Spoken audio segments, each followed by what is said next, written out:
Hello friends, आप सभी को कैसे हैं। आशा करते हैं आप लोग अपने अपने घरों में सुरक्षित होंगे, अच्छी रीति से पढ़ाई कर रहे होंगे। तो हम लोग झारखंड के भूगोल के बारे में अध्ययन कर रहे हैं।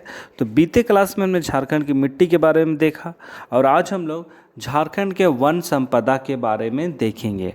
उससे संबंधित हर एक क्वेश्चंस को देखेंगे। उससे हर एक क्वेश्चन को एक एक करके सिलसिलेवार तरीके से इस पे हम लोग डिस्कशन भी करेंगे। ठीक है, तो ज़्यादा देर ना करते हुए आज की क्लास को शुरू करते हैं।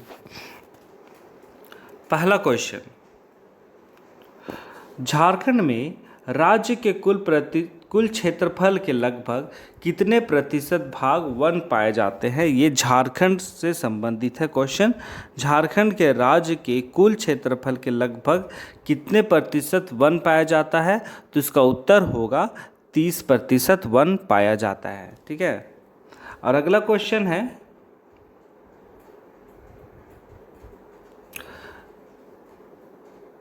भारत में देश के कुल क्षेत्रफल के लगभग कितने प्रतिशत भाग पाए जाते हैं। तो इसमें झारखंड शब्द छूट गया है, तो इसका क्वेश्चन होगा झारखंड में भारत देश के कुल क्षेत्रफल के लगभग कितने प्रतिशत भाग वन पाया जाता है। ये भारत देश के दृष्टि से पूछ रहा है। ठीक है, तो इसका उत्तर होगा 21%। 21% के लगभग यहाँ वन पाए जाते हैं। अगला क्वेश्चन है, झारखंड का सर्वाधिक वन भूमि वाला जिला कौन है। झारखंड का सर्वाधिक वन भूमि वाला जिला कौन है, तो इसका उत्तर होगा पलामू जिला। ठीक है, यहाँ सबसे अधिक वन पाया जाता है और यहाँ लगभग 3550 से 0.76 किलोमीटर वर्ग किलोमीटर में वन क्षेत्र मिलता है या फैला हुआ है। ठीक है,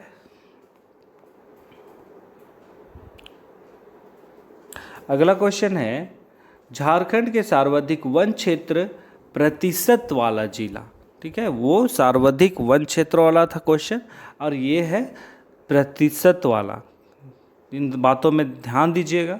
अगर जहाँ पे प्रतिशत है वहाँ पे इसका उत्तर होगा चतरा जिला। ठीक है, चतरा जिला में सर्वाधिक प्रतिशत वाला जिला है। ठीक है, और इससे पहले जब 2001 में वन एवं पर्यावरण मंत्रालय के द्वारा पेड़ों की गिनती की गई थी 2001 में, तो सर्वाधिक प्रतिशत वाला जिला माफ़ कीजिएगा कोडरमा था। ठीक है, लेकिन 2011 में जब हुआ ये 2011 में वन एवं पर्यावरण मंत्रालय के द्वारा वृक्षों की गिनती की गई, तो उस समय सर्वाधिक प्रतिशत वाला जिला कौन बना, चतरा बना। ठीक है, अगला क्वेश्चन है, झारखंड में वनों को कितने श्रेणियों में बांटा गया है। झारखंड के जो वृक्ष होते हैं, कितने प्रकार के वृक्ष झारखंड में पाए गए हैं, ये क्वेश्चन है। तो इसका उत्तर होगा 3 श्रेणियों में बांटा गया है।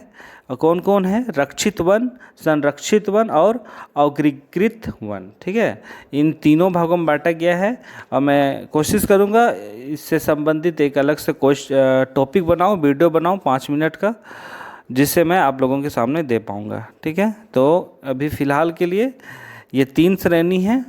ठीक है, इन बातों को याद रखिएगा। अगला क्वेश्चन है, झारखंड को कितने वन प्रदेशों में बांटा गया है। झारखंड राज्य को कितने वन प्रदेशों में बांटा गया है, तो इसका उत्तर होगा 2 भागों में बांटा गया है। पहला है आर्द्र पतझड़ वन प्रदेश और दूसरा है शुष्क पतझड़ वन प्रदेश। ठीक है, तो इन 2 भागों में बांटा गया है और ये जो आर्द्र पतझड़ वन प्रदेश है वहाँ 120 सेंटीमीटर से अधिक वर्षा होती है। ठीक है, इसलिए इसे आर्द्र पतझड़ वन कहा जाता है। और ये जो शुष्क पतझड़ वन प्रदेश है वहाँ 120 सेंटीमीटर से कम वर्षा होती है। ठीक है, इन बातों को ध्यान दीजिएगा। वहाँ ये आर्द्र पतझड़ में 120 सेंटीमीटर से अधिक होती है और शुष्क पतझड़ में 120 सेंटीमीटर से कम वर्षा होती है। इसके कारण से इन दोनों का नाम रखा गया है। ठीक है, अगला क्वेश्चन है, साल वृक्ष को और क्या कह के संबोधित किया जाता है? साल वृक्ष का और एक उपनाम है, वो क्या है ये पूछ रहा है। ठीक है, तो इसका उत्तर क्या होगा? इसका उत्तर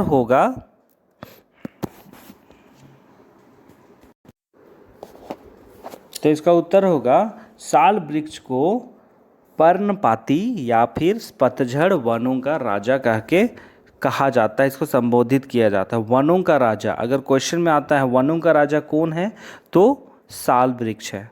ठीक है, उसको पर्णपाती वनों का राजा भी कहते हैं और इसको सखुआ भी कहते हैं। ठीक है, ये कंफ्यूज नहीं होइएगा, सखुआ और साल दोनों एक ही वृक्ष है। अगला क्वेश्चन है, वन उत्पाद कितने तरह के होते हैं? वन उत्पाद कितने तरह के होते हैं? मतलब वन का जो उत्पादन होता है, जो उसका विकास किया जाता है, वो कितने तरह का होता है? तो वो दो तरह का होता है। पहला है मुख्य उत्पाद और दूसरा है गौण उत्पाद। ठीक है, मुख्य उत्पाद का अर्थ क्या होता है? मुख्य उत्पाद का अर्थ ये होता है कि हम लोग जो भी अपने विकास के लिए, सामाजिक विकास के लिए, अपने देश का विकास के लिए, अर्थव्यवस्था का विकास के लिए हम लोग वृक्षों के द्वारा जो भी उनका उपयोग किया जाता है उसको मुख्य उत्पाद कहते हैं। मतलब वृक्षों के द्वारा जो कुछ बनाया जाता है, ठीक है, वृक्षों के द्वारा जो कुछ बनाया जाता है वो सब क्या होता है? मुख्य उत्पाद। और गौण उत्पाद क्या होता है? जो वृक्षों की मदद से, है ना, किसी चीज़ का उत्पादन किया जाता है, वही गौण उत्पाद कहलाता है। ठीक है, अगला क्वेश्चन है, साल वृक्ष के पुष्प को, मतलब फूल को, किस नाम से पुकारा जाता है या फिर क्या कहा जाता है साल वृक्ष के फूल को? तो इसका उत्तर होगा सरई फूल। ठीक है, सरई फूल ये हमारे झारखंड के आदिवासियों का एक ये धार्मिक फूल है ना, इसकी लोग पूजा भी करते हैं। अगला क्वेश्चन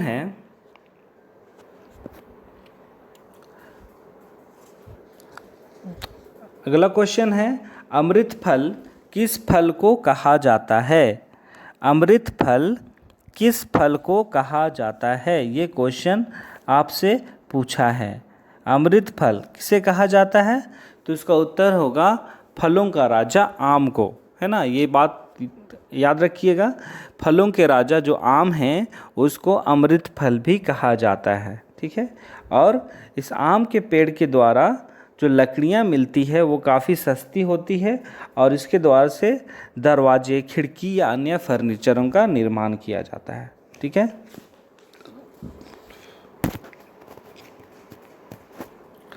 महुआ का वृक्ष किस वन उत्पादन की श्रेणी में रखा गया है? महुआ जो पेड़ है उसको किस श्रेणी में रखा गया है, ये क्वेश्चन है। तो इसका उत्तर होगा महुआ वृक्ष को मुख्य उत्पाद की श्रेणी में रखा गया है। ठीक है, और यह जो महुआ का वृक्ष है वो सर्वाधिक उपयोगी वृक्ष है झारखंड का। इसका सबसे ज़्यादा प्रयोग किया जाता है। इसके फल, लकड़ी, इसके फल, फूल, इसका हर एक चीज़ का प्रयोग किया जाता है। ठीक है, और इसका लकड़ी काफ़ी मजबूत होता है। ठीक है, ये जल्दी सड़ता भी नहीं है। इसको आप पानी में भी डाल दीजिएगा तो भी ये नहीं सड़ता है ना। और इसके द्वारा से लकड़ी से फर्नीचर, दरवाजे, खिड़की, और इसके फूल से क्या बनता है? शराब बनता है। ठीक है, शराब भी बनता है। और इसके जो फलों को बतौर सब्जी के रूप में भी आदिवासी समाज में इसे खाया जाता है। ठीक है, अगला क्वेश्चन है, लाह उत्पादन की दृष्टि से झारखंड का देश में कौन सा स्थान है? लाह उत्पादन के दृष्टि में, तो इसका उत्तर होगा झारखंड का देश में प्रथम स्थान है। ठीक है, याद रखिएगा, ये क्वेश्चन जीके में आ सकता है। और क्वेश्चन में यही है कि जो लाह उत्पादन है झारखंड में कुल 50% के लगभग होता है, माने देश के कुल उत्पादन के, मतलब पूरे तो अगर हम पूरे देश का मिला के देखेंगे तो 50% का उत्पादन हमारे झारखंड से ही होता है। ठीक है, और तीन बातों को आप लोग ध्यान दीजिएगा। और ये जो लाह उत्पादन के लिए जो उत्पुक्त बोलते हैं, माफ़ कीजिएगा, उपयुक्त वातावरण जो है ना, वो ऊंचाई से भूभाग का समुद्र तल से 305 मीटर से अधिक ऊंचा होना चाहिए, और जो उसका तापमान है 12 डिग्री सेंटीग्रेड तक होना चाहिए। और जब बारिश का मौसम हो तो उसमें 150 सेंटीमीटर से कम बारिश वाला क्षेत्र में ये लाह का उत्पादन हो सकता है। ठीक है, अगला क्वेश्चन है, लाह के झारखंड में कितने किस्म पाए जाते हैं या प्रकार, कितने प्रकार के ये लाह पाए जाते हैं, ये क्वेश्चन है। तो इसका उत्तर होगा 4 प्रकार के लाह पाए जाते हैं। पहला है बैशाखी लाह, दूसरा है जेठवी लाह, तीसरा है कतकी लाह, और चौथा है अगहनी लाह। ठीक है, तो 4 प्रकार के ये किस्म हैं, लाह के प्रकार हैं उत्पादन की दृष्टि से। ठीक है, अगला क्वेश्चन है, झारखंड में किस तरह के लाह सबसे ज़्यादा पाए जाते हैं। तो झारखंड में जो अभी मैंने बताया 4 प्रकार के पाए जाते हैं, तो इन चारों में सबसे ज़्यादा कौन है जो झारखंड में पाया जाता है सबसे ज़्यादा। तो इसका उत्तर होगा वैशाखी लाह का। ठीक है, वैशाखी लाह का पूरे झारखंड में सबसे ज़्यादा पाया जाता है, और पूरे झारखंड में 82% कुल, ठीक है, झारखंड में कुल 82% इसका उत्पादन होता है। किसका? वैशाखी लाह का। ठीक है,